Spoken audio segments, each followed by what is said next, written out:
Welcome back. Another video here, no doubt. You've seen the update on the holster situation. That's all been taken care of. I still haven't swapped over to the monoblock yet. Gonna do that here very shortly. But this video is more or less to kind of catch you up on my Glock 43X. Last time I left it, if I remember correctly, it was just pretty much the Glock 43, the light, and that was it. I wasn't really planning on doing much else to it. Had the 10-round magazines from Glock that came stock with it, and that's kind of what I was rocking for a while. So that was about middle of last year. So let me kind of catch you up. Still got the light, still the Glock 43X.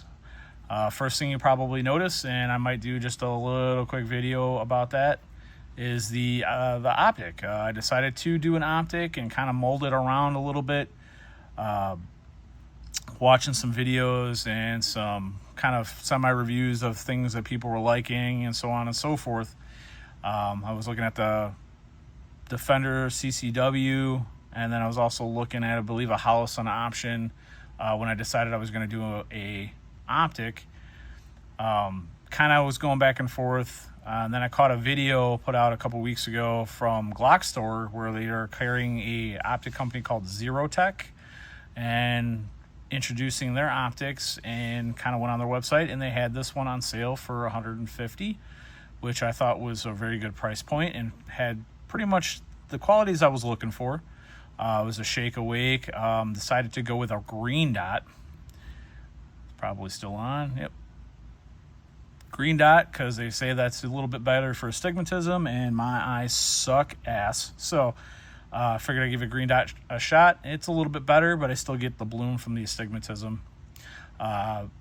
Pretty cool optic. You have increase in brightness, decrease in brightness, hold to turn off. It is very slim. The battery is mounted on the underside, which I kind of was hemming and hawing about, but with the 50,000 hour battery life they're claiming on it, I figured, what the hell? And it does one cool thing, is it does kind of co-witness with your factory sights, which is very cool. So that was kind of one of my prerequisites. I like having co-witness sights. Some people don't care. I kind of do. And I was kind of mulling over having to swap the sights out, and now I don't have to. So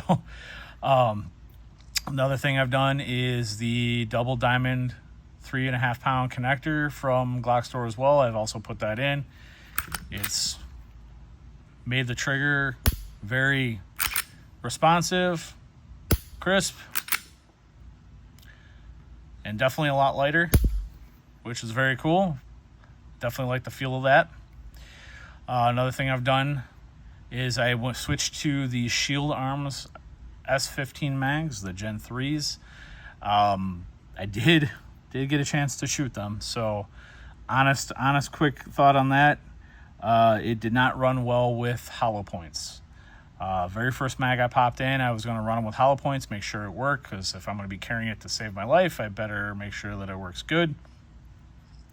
Got probably 3 or 4 rounds off. All of a sudden, my slide is locked. I look in, and one of the next round is nosedived. Never had that issue with the Glock mag. Cleared it out, re-racked it, started up again. End up having it close. It ejected the round, closed, pulled the trigger, click, nothing. I dropped the mag. 1 round left in the magazine. Open the slide. There's nothing in there, so it didn't take the next round. So pop the magazine back in, rack it, pop the round, and it was fine, but the slide didn't lock open. So kind of weary about that. Decided to load up one of the magazines with FMJs. Ran it 100%. Didn't lock up on me or anything like that. The only problem still is that I don't have the last shot hole open, and I don't know what to do from here. I obviously thinking about contacting Shield Arms, saying, hey, look, I'm having some issues. These are brand new mags. I literally just ran them both once, and I was kind of like, yeah, I'm done with that, and kind of used the Glock mags for the rest of the range of it that day. So I'll see what they say. If there's any suggestions. Now, I did also put in the Shield Arms metal mag catch for the metal magazines as recommended. As far as drop-in parts, that's really all I've done to this so far.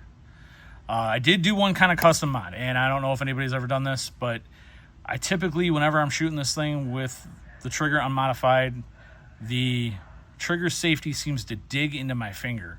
Something fierce. Like, it makes it really sore, and it's irritating. So what I did was I actually took a razor blade and I trimmed down the safety to the point where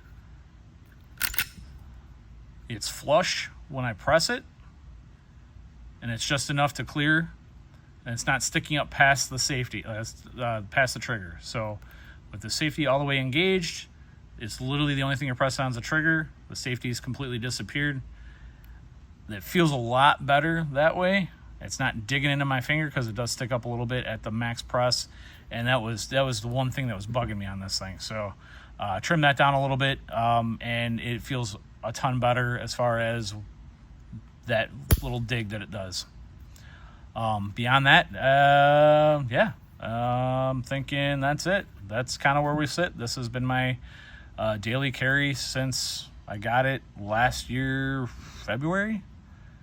Yeah, it's been that long so far. So yeah, I've had this about a year and a half, a little over a year and a half. Shot it a couple times at the range, and yeah, it's been great. So aside from the Shield Arms mags, which I'm gonna, like I said, get in contact with the company and see maybe if it's just a set that I got, or if this is a common thing. And I have watched videos and people have had issues with certain things. Some people run them and they're 100%. So I don't know. I don't get it. So we'll see. I'll do a follow-up video when it comes to that. So comment down below, subscribe if you like. Hopefully I can keep this trend going, keep some videos rolling for you guys. And again, apologize for my hiatus, and we'll catch you later.